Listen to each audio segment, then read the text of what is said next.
Hi dear friends, welcome back to our channel. இன்னைக்கு நம்ம ஒரு டிஃபரண்டான ரெசிபி எக் புர்ஜி தோசை எப்படி செய்யலாம்னு பார்க்கலாம்.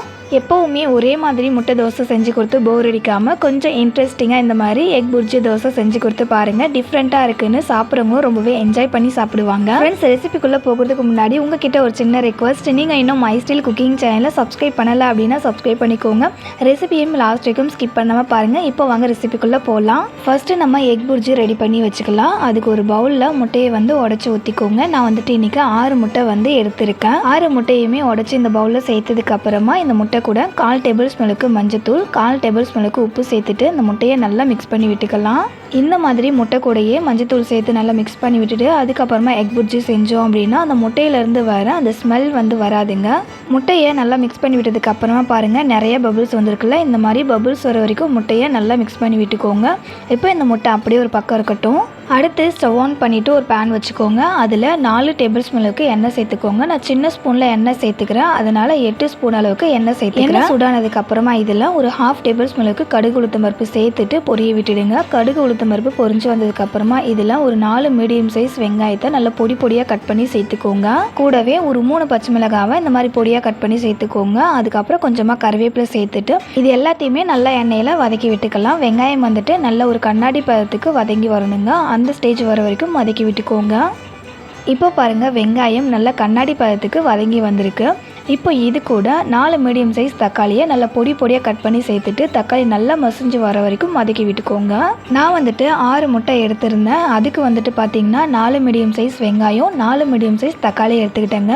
முட்டையில் உங்களுக்கு இந்த வெங்காயம் தக்காளியோட அளவு அதிகமாக இருக்கணும் அப்படின்னு நினச்சிங்கன்னா இன்னும் ஒரு 3 வெங்காயம் 3 தக்காளி எக்ஸ்ட்ரா நீங்கள் சேர்த்துக்கலாங்க. தக்காளியும் நல்லா மசிஞ்சு வதங்கி வந்துடுச்சு. இப்போ இது கூட 2 டேபிள் ஸ்பூனுக்கு நம்ம வீட்டில் அரைச்சி வச்சுருப்போம்ல குழம்பு மிளகாத்தூள், அந்த மிளகாத்தூள் சேர்த்துக்கோங்க. கூடவே 1 டேபிள் ஸ்பூனுக்கு கரம் மசாலா சேர்த்துக்கலாம். இதில் நம்ம மஞ்சத்தூள் சேர்த்துக்கல, ஏன்னா குழம்பு மிளகாத்தூளே நம்ம மஞ்சத்தூள் சேர்த்து தான் அரைச்சிருப்போம். அது மட்டும் இல்லாமல் முட்டையிலையும் மஞ்சத்தூள் சேர்த்துருக்கோம், அதனால் எக்ஸ்ட்ரா மஞ்சத்தூள் சேர்த்துக்கலாம். அடுத்து இது கூட ஒரு 1/4 டேபிள் ஸ்பூனுக்கு உப்பு சேர்த்துக்கலாம். உப்பு சேர்க்கும் போது கரெக்டாக பார்த்து சேர்த்துக்கோங்க. ஏற்கனவே நம்ம முட்டையிலையுமே உப்பு சேர்த்துருக்கோம், அதனால் இந்த மசாலாவுக்கு மட்டும்தான் நம்ம உப்பு சேர்க்கணும்.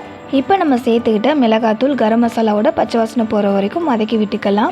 ஃப்ரெண்ட்ஸ், உங்களுக்கு குழம்பு மிளகாத்தூள் சேர்க்க விருப்பம் இல்லை அப்படின்னா 1/2 டேபிள் ஸ்பூனுக்கு தனி மிளகாத்தூள், 1/2 டேபிள் ஸ்பூனுக்கு தனியாத்தூள், அதுக்கப்புறம் 1/4 டேபிள் ஸ்பூனுக்கு மஞ்சத்தூள் சேர்த்து நீங்கள் இதை வதக்கி விட்டுக்கலாம். தனி மிளகாத்தூள் சேர்த்து செய்கிறத விட நம்ம வீட்டில் ப்ரிப்பேர் பண்ண குழம்பு மிளகாத்தூள் சேர்த்து செஞ்சிங்க அப்படின்னா இந்த எக் புர்ஜி செம்ம டேஸ்ட்டாக இருக்கும்.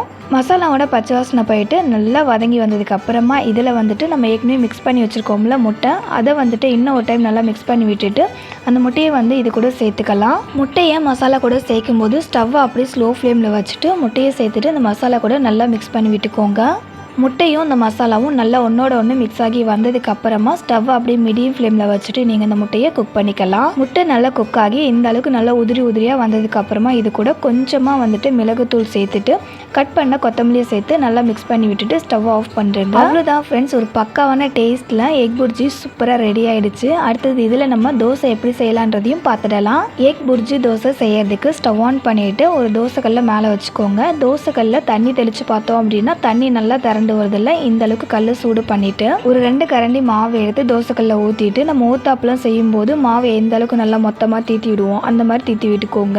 மாவு ஊத்தாப்பம் போல் ஊற்றுன ஒரு 2 to 3 செகண்ட்லேயே மாவு மேலே இந்த மாதிரி நல்ல பபிள்ஸ் வந்துருக்கும். இப்போ இதில் கொஞ்சமாக கட் பண்ண வெங்காயம் கொத்தமல்லி சேர்த்துக்கலாம். சேர்த்துட்டு நம்ம ரெடி பண்ணி வச்சுருக்கோம்ல எக் புர்ஜி, அதையும் இந்த தோசை மேலே வச்சுட்டு ஸ்ப்ரெட் பண்ணி இந்த மாதிரி லைட்டாக அழுத்தி விட்டுட்டு தோசையை அப்படியே வேக விட்டுடலாம். தோசை ஒரு பக்கம் வெந்து வந்ததுக்கு அப்புறமா மறுபக்கம் திருப்பி போட்டு ஒரு 2 to 3 நிமிஷம் அப்படியே வேக வச்சுக்கோங்க. ஃப்ரெண்ட்ஸ், ஏற்கனவே நம்ம சேனலில் இட்லி தோசை மாவு எப்படி அரைக்கணுன்ற ரெசிபியை நான் அப்லோட் பண்ணியிருக்கேன். அந்த ரெசிபியோட லிங்க் டிஸ்கிரிப்ஷனில் தரேன், உங்களுக்கு தேவைப்பட்டுச்சுன்னா செக் பண்ணி பாருங்கள்.